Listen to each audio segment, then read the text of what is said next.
Hello, welcome back. Thank you very much to Hannah there, talking to us all about her new charity, which is all about, which is pre-loved care equipment. I had to remember that because it was about a week and a half ago I interviewed Hannah and spoke to her about it. So thank you very much for that, Hannah. Right, now in the studio I have with me Adam Hutchinson. Adam is a care operator, runs a small group of care homes, and also has about 9 other jobs as well. So, Adam, it's 7 now. 7. Do you want to introduce yourself, Adam, and tell us a bit about what you do? Yeah, of course. Adam Hutchinson, Chief Exec and MD of Belmont Healthcare Group. So we're a home care provider and predominantly care home provider. So a number of care homes in the southeast and soon to be in the West Midlands as well. Also do a lot of work with trade associations down in Kent and East Sussex, and work as a trustee for the Care Workers charity, and support on a number of awards for care workers and things like that. Yeah, so quite embedded in the sector, I like to think. Yeah, about 29 hours a day worth of work. I've got it down to 22. Okay, I get it down to 22, so I get a couple of hours in. Yeah, have something to eat. A couple of hours in now, so it's quite good fun. Yeah, I like it that way. I don't know what else I'll do with myself. Yeah, keep busy, keep working hard for absolutely. the sector. The sector needs people like you, dedicating lots of time and energy to it. So today we're talking all about positive innovations, ideas that we can share with people. So is there anything that's come up recently in the work that you've been doing that you'd like to share with people? A positive story, a new innovation, anything you've got? Yeah, absolutely. I mean, for me, it's a really positive time. I know people are looking out there in that sort of doom and gloom outlook that's being presented, but certainly not in our sector. There is some really interesting stuff that's happening. I mean, we've been focusing a lot of our energies on what, as an organisation, we want to be. Where do we sit within the market in terms of what support we can offer people? So we're very much going for that area of sitting in that niche between sort of residential and nursing. So a lot of innovations that we're doing is around how we can upskill our workforce. So we've got a lot of advanced practitioners, so we're training people to get them onto that sort of nursing ladder rather than people having to come out of the NHS. We're trying to prop that up, essentially. One of the things that we're kind of looking at 4 or 5 years in advance is certainly where I see the sector going, is from a care home perspective, is that we're very much more focused on that supportive element, and people realising that, hospitals support a very small amount of people. 114,000 hospital beds in England, of 55 million people. I think there's a big disparity there. So how can social care become the supportive element, aiding people to come out of hospital, rehabilitate, and helping them to go back home? So that's really where we want to be as an organisation. A lot of people are too sick to be at home, but not sick enough to be in hospital. Correct. And then they fall in between this gap where the relationship between the NHS and social care isn't quite what we would like Correct. it to be. I think that's a really important space, isn't it? Well, that's literally our services are all being built around being able to deliver that, whether that's to be able to help them go home or to rehabilitate or respite. That's where we want to be. So going back to the innovation point, is how can we make that really interesting for workforce, for people to want to come into the sector, to say, do you know what? The healthcare assistant role is evolving into something much more professional, much more focused on how we can support the NHS, and we will train you to be able to have much bigger, wider skill set. And whether that means that they stay with us long term, I don't know, or whether that means that they go out to into the NHS, then fine. But as long as we're trying to support bolstering that from a workforce perspective, I think that's really important. And so those are kind of. How does that work on a practical level? You've got any examples of people that you've had come through a programme with you over a few years? Yeah, so we've worked with 2 CCGs in the southeast where they've helped part fund it, 'cause it's an expensive training programme. But eventually, we've got 9 of our team in 2 care homes are already through it, and we're just about to put another tranche through, and we're now talking to CCGs in the West Midlands about replicating it in the West Midlands as well. And what's the specific? Is there a specific name of the training or the scheme? It's called CHAPS, a Care Home Advanced Practitioner Certificate. No, it's an S. I can't remember what the S is. I'm dyslexic, so let's go with certificate. Certificate, yeah, I like that. Yeah. So no, it's a Care Home Advanced Practitioner something? Accreditation. Okay, but it's cool. called a CHAPS. So yeah, that's the service, and we've got in our services they've got their own badges and they do certain things.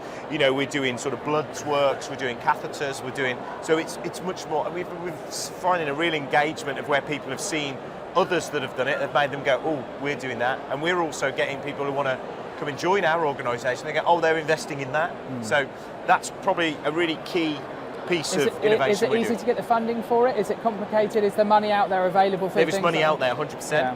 Is it easy? No, but you can fund it yourself. But it's £12,000 per person. Okay. So we're not doing it on the cheap.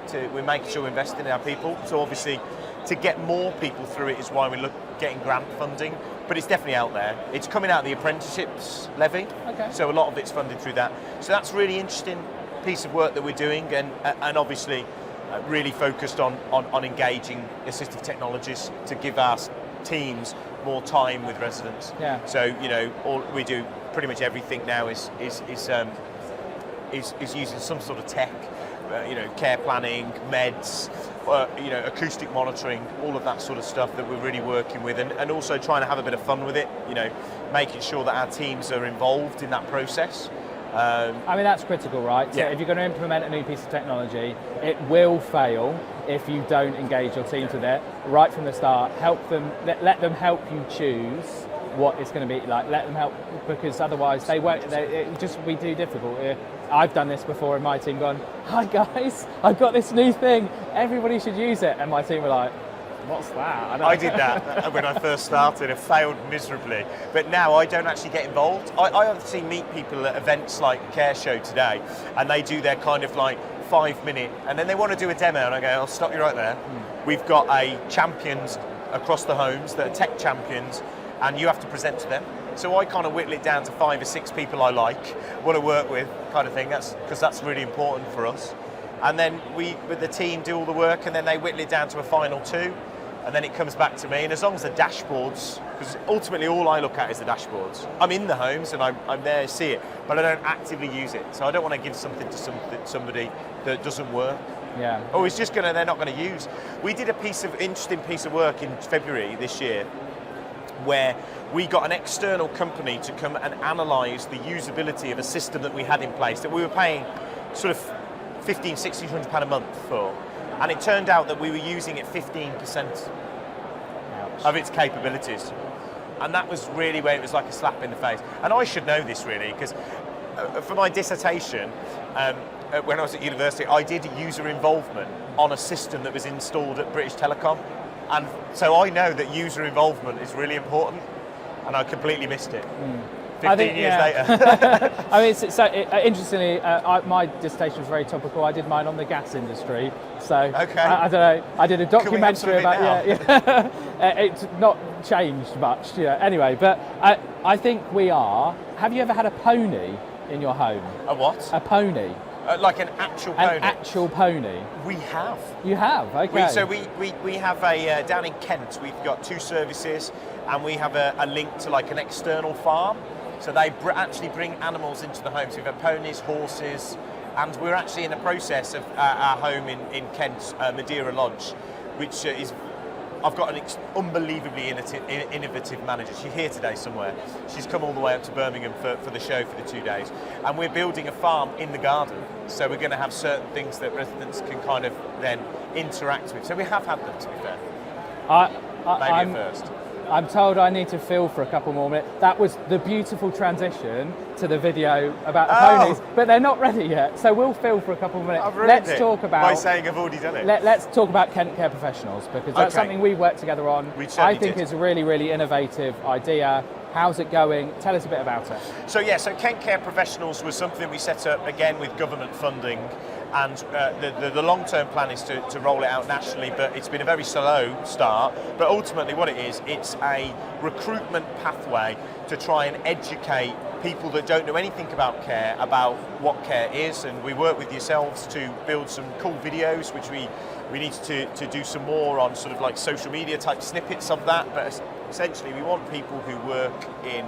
You hear that, Steph? Adam's waiting for some more deliverables. We absolutely do, and I think somebody's going to be getting in contact with you yesterday or today, to be fair about it, because we spoke about it on Monday. But ultimately, what we're trying to do is say to people that who aren't in care or haven't had an association to care, this is what it's about, this is how cool it is, this is the great things that you can be doing, how can we get you involved in care on an apprenticeship, or come and work for somebody short term, or come and work for somebody as an agency. So we're working with Florence to try and say, like, if you don't want to work for somebody direct, come and do agency work, and we'll white label it and do it with Florence. And the way it is to try and get people from in the younger spectrum, sort of sub 22, who are maybe looking for something and haven't been sort of sold this idea in education about it, or people who are looking for a second career after maybe leaving something else, about how do we get them interested in care and how do we get them professionalise it. That's not a jobs board. Yeah, so I think it's really innovative. Value over volume. It's the idea of someone that might be looking for work, might be thinking about the care sector, but what we do, I think, as a sector struggle to do is connect more broadly. So every company is doing their own thing, and the idea of Kent Care Professional is to be the voice for the care sector in Kent, without, I guess, being too egotistical about it, to give that content to the providers, in essence, to let them help them find more team members. Because it's got everything on there you'll ever need to know, even down to the point of explaining in granular level what different types of roles you can do in different environments. The issue that we're facing, which I hold our hands up to, is just getting more people to engage. It's getting the idea across, it's promoting it via whether that's social media or locally, and really trying to do that. And obviously the budgets to do those types of things need to be so great. But it's about getting the provider network and those people around us to say, look, get this out socially, get it out in local schools. That's really the key, is getting out in like colleges, sort of higher education, job fairs, things like that. And I think that's where we'll get the engagement. But yeah, it's been slow. But when we get people, they want to do it, therefore they turn up for the interview and then they get the job. And that's the key bit. Yes, the volume is much, much lower, but instead of sifting 500 CVs of people that don't really want the job, we might be getting 50 CVs, and of those 50, every single one wants a job. What the problem we're finding is getting more of those people into providers, which is baffling. Yeah, because there's a real short limit, but I think there is interesting innovations out there, and I think go and Google it, Kent Care Professionals, and have a look. Have a look at some of that emotive content that's there that will help you as a provider, maybe design something or get involved in some way, or be made available of the fact that there is funding for things like this available if you ask the right people at the right time in the right way, that you can get money for and there's some really lovely videos on there. Yeah, thank you. Done by a really awesome company. So we just lovely. need to keep driving it. Well, I think are we ready to? No, okay. So we're going to go to another VT. Oh, there, and is Steph ready or the VT's ready? Oh, Steph's there. Okay, so Steph's up there on the screen.